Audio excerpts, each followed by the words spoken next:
Bom dia, turminha, tudo bem? Hoje, na nossa aula de arte, nós vamos começar a unidade 4. Essa unidade fala sobre o Brasil e o teatro. Na unidade 3, nós falamos sobre a música, lembra? Nós vimos alguns instrumentos musicais, alguns ritmos musicais.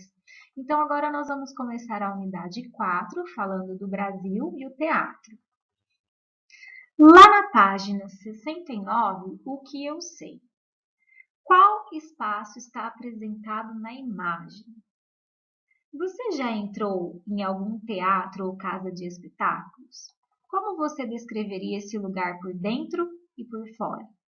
Que tipos de apresentação podem ser realizados nesses lugares? Quando você acha que o teatro surgiu no Brasil?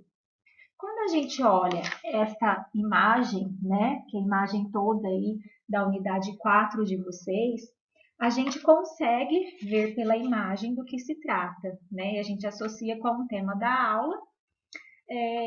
Eu quero que vocês façam uma reflexão sobre essas perguntinhas aí. Você já entrou em algum teatro?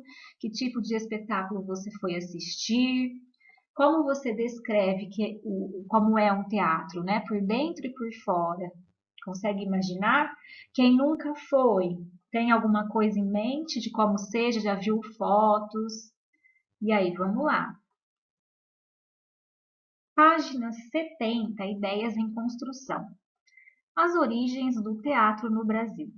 Vimos no ano anterior que o teatro apresenta histórias contadas por meio de atores e atrizes que as vivenciam utilizando as expressões local, facial e corporal. Então, quando nós vamos a um teatro, né, a gente vê os atores encenando, eles utilizam expressões faciais, eles fazem caras e bocas, eles encenam, eles usam o corpo para demonstrar a voz, né, mudam, se caracterizam. Além disso, vimos no segundo ano que na Grécia Antiga, cerca de 2.500 anos atrás, os atores que encenavam a tragédia e a comédia no teatro utilizavam máscaras maiores do que os seus rostos para representar de forma mais clara os sentimentos dos personagens. E assim, auxiliavam na visualização e no entendimento da plateia.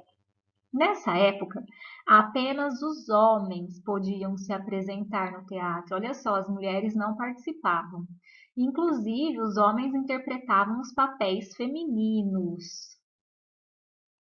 No Brasil, acredita-se que foi na pré-história que alguns elementos do teatro e da música começaram a ser desenvolvidos em rituais e festividades dos povos indígenas, ocasiões em que eles representavam suas vivências, histórias e mitos.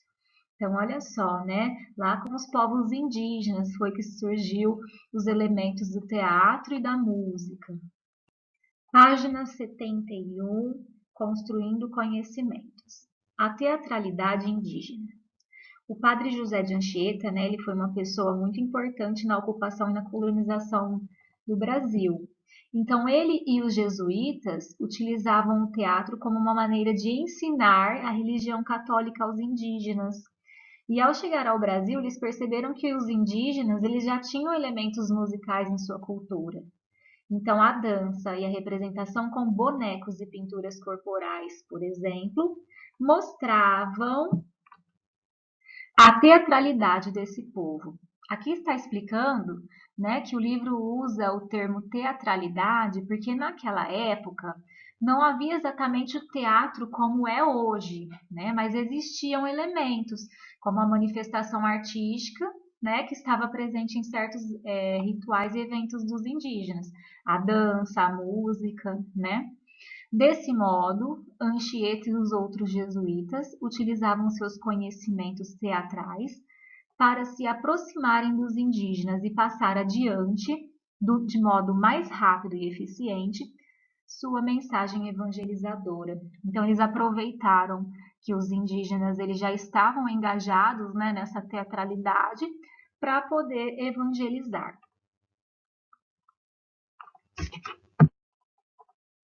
O padre José de Anchieta foi provavelmente o primeiro dramaturgo do país e escreveu pelo menos 12 autos, todos criados enquanto ele estava no Brasil. Entre eles estão Na Festa de São Lourenço, também conhecida como Ministério de Jesus, e o Auto da Pregação Universal. Aqui o livro está explicando o que é a palavra dramaturgo, né? É a pessoa que escreve peças teatrais. O dramaturgo também pode ser a pessoa envolvida com aspectos da produção de uma peça de teatro. Não necessariamente quem escreve, né? Mas quem está envolvida com a produção de uma peça teatral. Pessoal, lá na página 72 tem essa imagem, um exercício para nós refletirmos. Número 1, observe a imagem a seguir. A escultura mostrada nessa imagem está localizada na cidade de Santos, no estado de São Paulo. Nela podemos ver o Padre Anchieta em pé, um indígena abaixado e um animal. Em sua opinião, o que essa cena representa? Converse com os colegas e com o professor sobre essa imagem.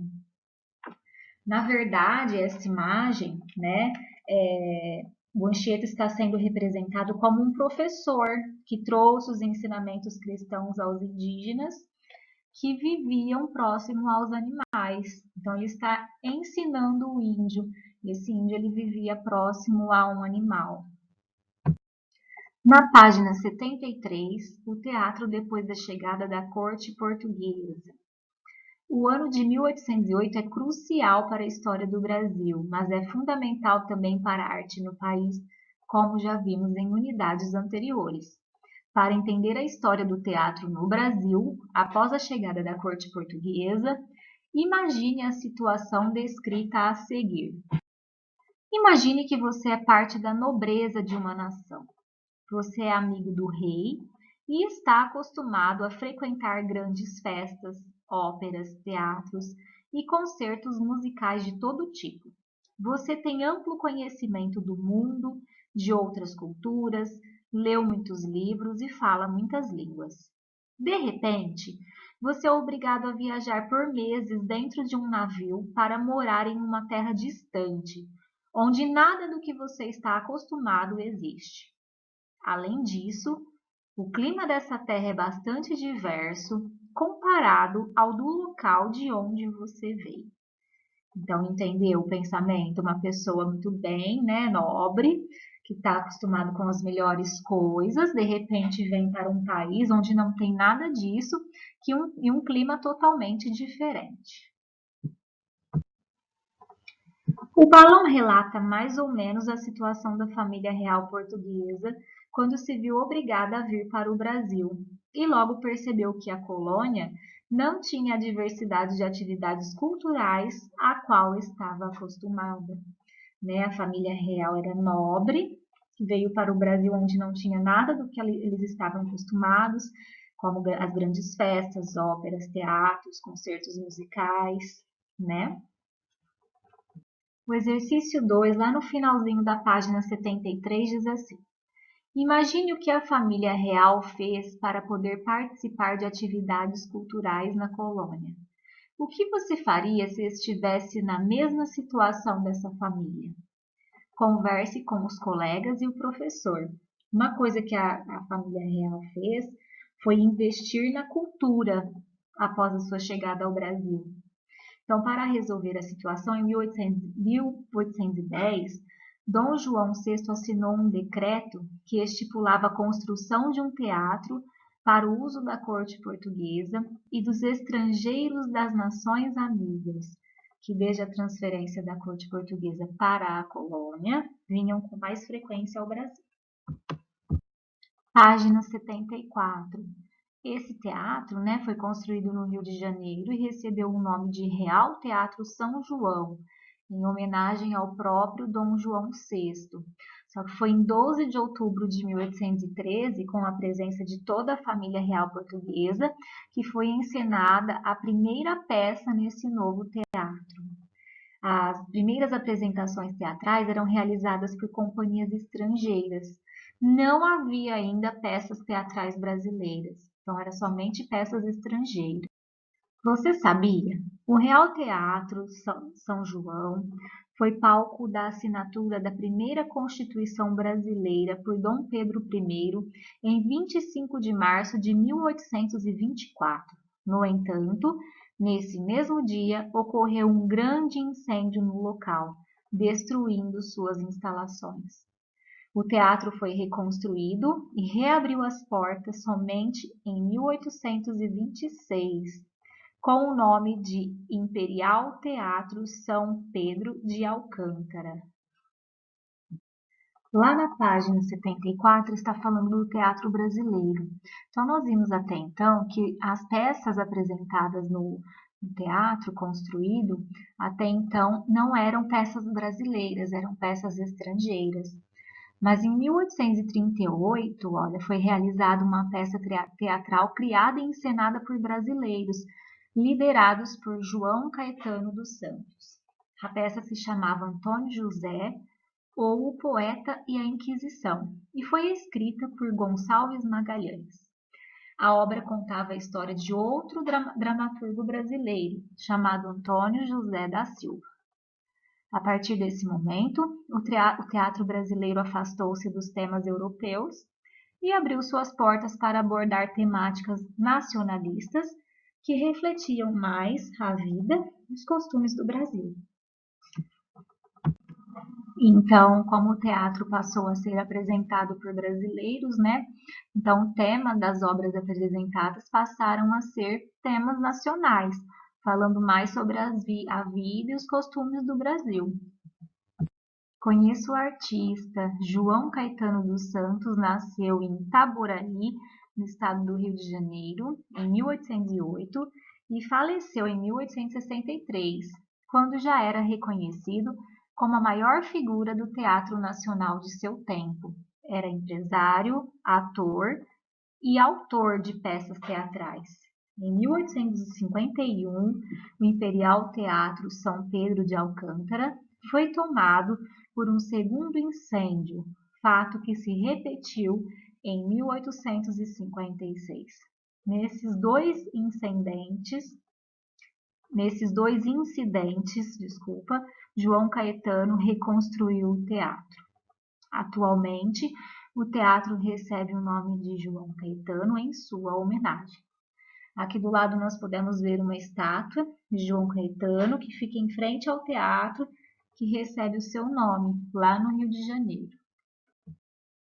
Lá no finalzinho da página 75 tem esse exercício para a gente analisar. Então ele diz assim: observe a seguir uma pintura que mostra como era a fachada do Teatro João Caetano em 1825 e uma foto que mostra a fachada desse local em 2017. Que diferenças você observa entre as duas imagens? Olha só, comparando uma com a outra, né? Mudou totalmente a fachada, né? O estilo, a gente pode ver que modernizou, né? Mudou completamente. Toda a estrutura ali externa, né? A maneira como a gente vê ele por fora, a modernização. Bom, pessoal, a nossa aula termina por aqui. Na próxima aula nós vamos falar de comédia, o teatro realista, vamos dar continuidade, né, a essa unidade. A tarefa de vocês é a página 136, os exercícios 1 e 2, tá bom? Apenas o 1 e o 2, tá ok? Bons estudos, um abençoado final de semana, um beijo.